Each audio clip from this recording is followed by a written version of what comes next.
Olá você, meu irmão, olá você, minha irmã, sejam bem-vindos ao canal Apostolado Católico. Eu sou o Márterson e na formação de hoje eu quero abordar mais um tema de liturgia, falando especialmente, carinhosamente para os leitores. Esta formação será composta de duas partes, a primeira e a segunda, porque eu tenho aqui 60 slides aproximadamente. E você é o meu convidado, minha convidada para crescer e se aprofundar cada vez mais no serviço litúrgico, ok? Mas antes de começar essa formação, já começando, vou pedir que você se inscreva, ative as notificações, mas eu queria sempre começar com essa pergunta: o que é a liturgia? Preste bem atenção. O que não é a liturgia? Simplesmente proclamar uma leitura na missa ou na celebração da palavra, isso só não é a liturgia. Veja, quando as pessoas escutam o termo liturgia, elas associam com leitura. Liturgia, leitores. Ah, entendi. Então os leitores são da liturgia. O que é a liturgia? É ler. Não, senhor. Não, senhor. Ok? Liturgia não é fazer leituras. E, infelizmente, dentro de nossas paróquias, esse pensamento ainda está enraizado. E eu estou aqui trazendo informações para nós, ok? Veja, originalmente a palavra liturgia, leiton ergon, tá? Significa obra pública. A palavra liturgia é laos, obra, ergon, pública, ou serviço por parte dele e em favor do povo, tá? Na tradição cristã, quer dizer que o povo de Deus toma parte na obra de Deus. Então veja, a palavra liturgia, ela vai ter diversos significados. Os significados sacros e os significados seculares. Quer ver uma pessoa que estava exercendo a liturgia? São Mateus, quando estava na coletoria de impostos, estava exercendo um serviço público em favor do povo. São Mateus era um servo da liturgia. Só que aquela liturgia que Mateus estava realizando não era a liturgia sacra, era a liturgia enquanto um serviço público, ok? Na cabeça dele, a arrecadação de tributos era em favor do povo. Quer ver outro exemplo de liturgia no mundo secular? Ok? Na hora que eu começo a formação, começa a chegar mensagens. As pessoas que falavam aquilo que os reis queriam, que os governadores queriam. Me fugiu agora a palavra, né? Os oradores. Ali também era uma liturgia, ok? Na tradição cristã, o termo liturgia tem a ver com o povo, tá certo? Que celebra, que faz algo. A liturgia ela deve ser entendida no campo da praxe. É o povo que faz algo, tá certo? Em favor do próprio povo na celebração, no culto cristão. É por isso que, deixa eu ver se eu coloquei aqui, tá? Daqui a pouco eu acho que sim. É por isso que os grupos de leituras, dentro da pastoral litúrgica, tem um grupo de leituras, tem que ter, tá? Grupo de música, tem o grupo dos mesques, tem o cerimoniário, ou vários cerimoniários, tem os coroinhas, tem o ofertório, tem o comentarista, tem a ornamentação do espaço sagrado, tem os ministros ordenados, tá? Os padres e o diácono, e tem a assembleia. Olha como é interessante. Todos eles são servos da liturgia e estão a serviço da liturgia. Ah, Marterson, então, deixa eu ver se eu entendi. Então quer dizer que não é somente os leitores que fazem parte da liturgia? Não.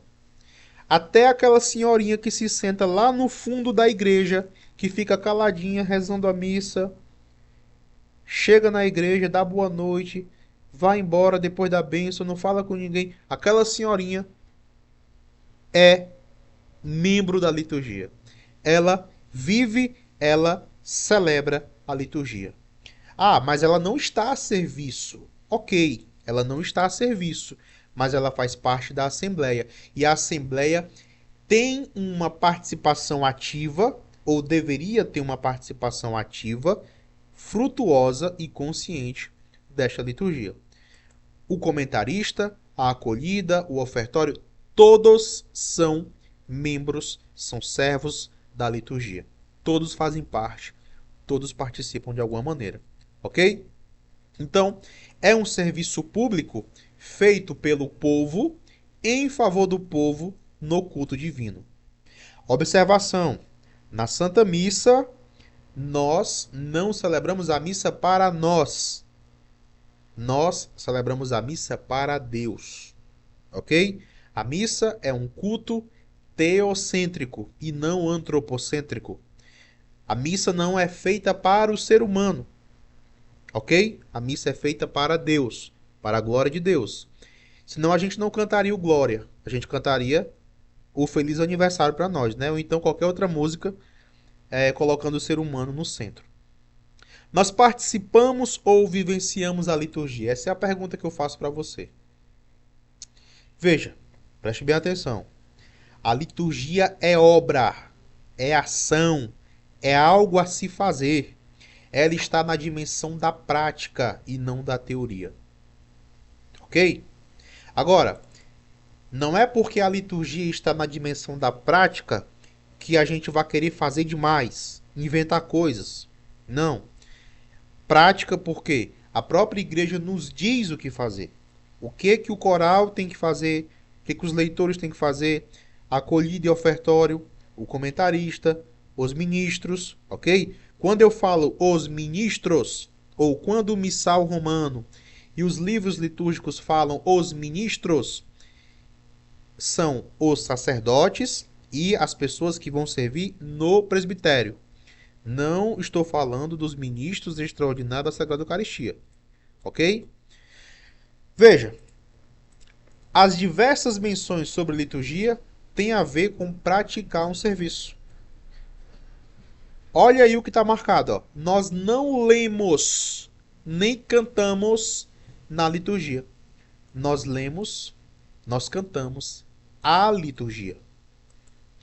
Por que, Marterson? Por que eu preciso entender que eu não canto na missa? Eu canto a missa. Por que eu tenho que entender que eu não leio na liturgia? Eu leio a liturgia. Por quê? Porque se eu achar que eu estou dentro da celebração, fazendo um serviço à parte, eu vou começar a me considerar como uma pessoa que está ali só fazendo um serviço e não vivendo.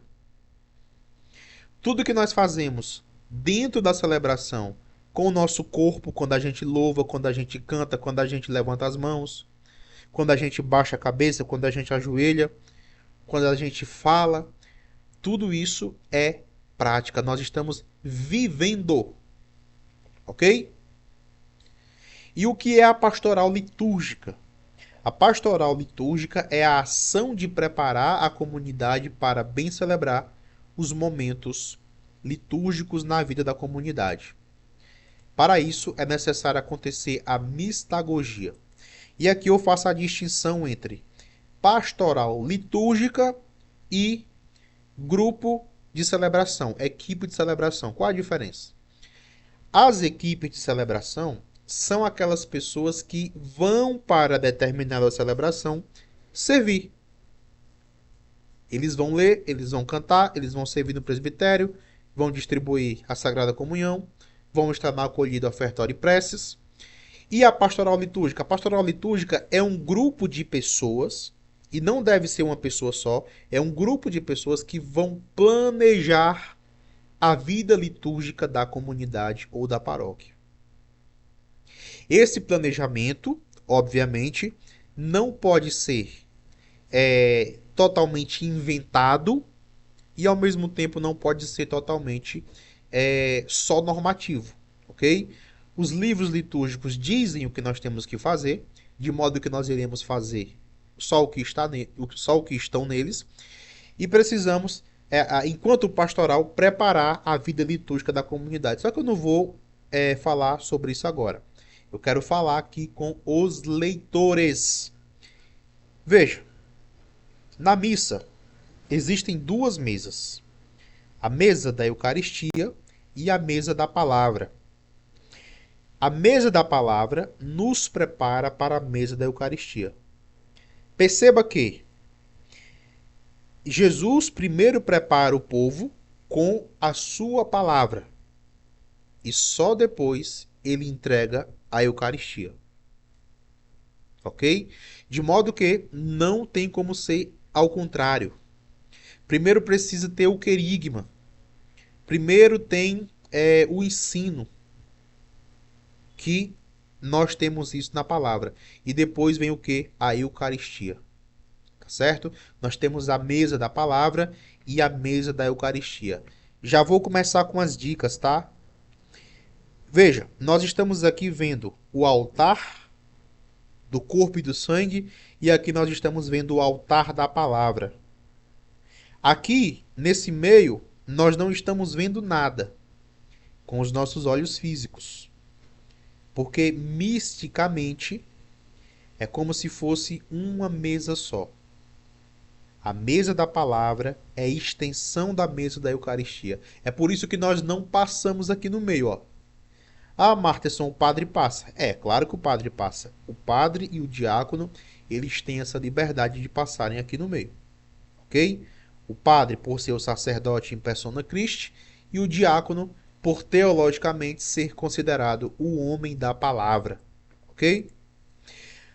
A liturgia da palavra é composta por primeira leitura, segunda leitura, o salmo, tá certo? A aclamação ao evangelho e as preces. Marterson, você não colocou tudo. Não coloquei, por uma razão muito simples. Eu estou aqui abordando a liturgia da palavra na perspectiva do leitor leigo, tá? Por quê? Porque se a gente fosse pegar toda a liturgia da palavra, teria o que aqui? Teria uma antífona, tá certo? Antes da leitura. Teria o que mais? O salmo seria aqui. Vamos aqui, eu vou colocar na mesma ordem. Deixa eu ver agora se eu consigo colocar o salmo aqui. Consegui. A segunda leitura. Uma aclamação. A aclamação faz parte da liturgia da palavra. Não pode ser retirado. Tá certo? O evangelho. A homilia. Tá bom? Não vou mudar de cor. As preces. Após o credo. Tá? Tudo isso aqui compõe a liturgia da palavra. Mas, é como eu disse, eu vou abordar só aquilo que compete aos leigos. Leigo não pode ler evangelho na missa, tá bom? A aclamação, ela deve ser feita, mas primeiro a gente faz o quê? A primeira leitura. Em alguns lugares, antes da primeira leitura, lê-se uma antífona. Não é obrigado, tá? Às vezes mais atrapalha do que ajuda. É por isso que faz a primeira leitura. Terminou a primeira leitura, canta-se o salmo, evitando o máximo possível ler o salmo. Observação: entre uma leitura e outra, entre a leitura, o salmo e a segunda leitura, tá certo? E também o evangelho, é aconselhável que se faça breves momentos de silêncio. Ah, Marterson, eu assisto à missa do padre Reginaldo Manzotti e quando termina a primeira leitura, 3 segundos depois já começa o salmo. Aí termina o salmo, 1 segundo depois já começa a segunda leitura. É porque eles estão na televisão. E na televisão, cada segundo é contado, é pago. É por isso que não pode ter tanta pausa assim. Mas deveria. Tá? Mas imagine aí o padre Reginaldo pagando ali 5 minutos a mais para poder fazer esses intervalos entre as leituras. Seria um absurdo de dinheiro, de modo que a programação acabaria tornando-se inviável financeiramente. Mas a dica é: Terminou a primeira leitura, não tem pressa para começar o salmo. Deixa o povo pensar, deixa o povo refletir, deixa o povo meditar. Tá certo?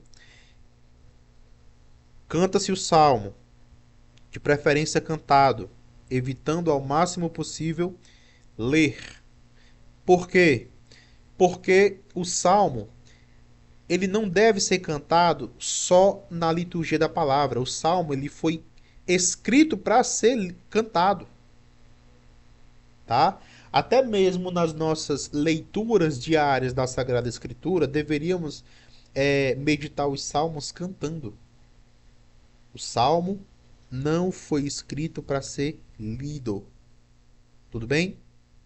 Terminou o salmo, segunda leitura. Quando tiver a sequência, tá certo? Também que seja cantada pelo amor de Deus. Agora, o que eu quero frisar aqui é o quê? Sempre dando pequenos intervalos. Não tenha pressa. Tá? Em algumas paróquias, os leitores, o primeiro leitor, ele vai descer do ambão e vai encontrar o salmista. Eles vão se encontrar diante do altar. Tá certo?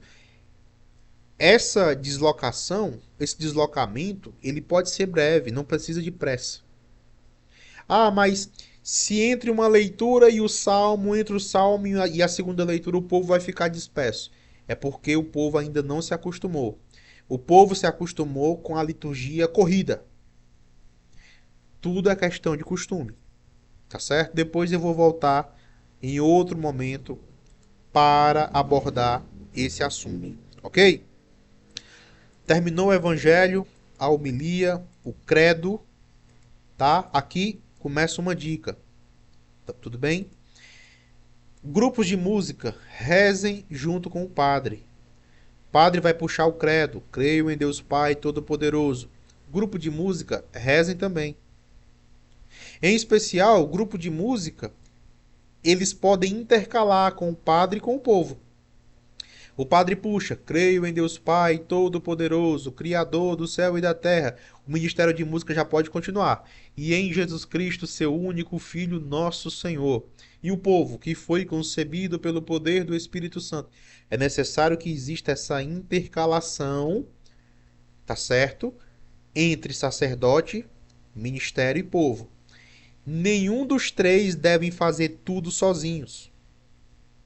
Tudo bem? O salmo principalmente, intercalando povo, cantor, coral e povo, coral e povo. A parte do povo no salmo é o refrão. O povo não precisa cantar a estrofe.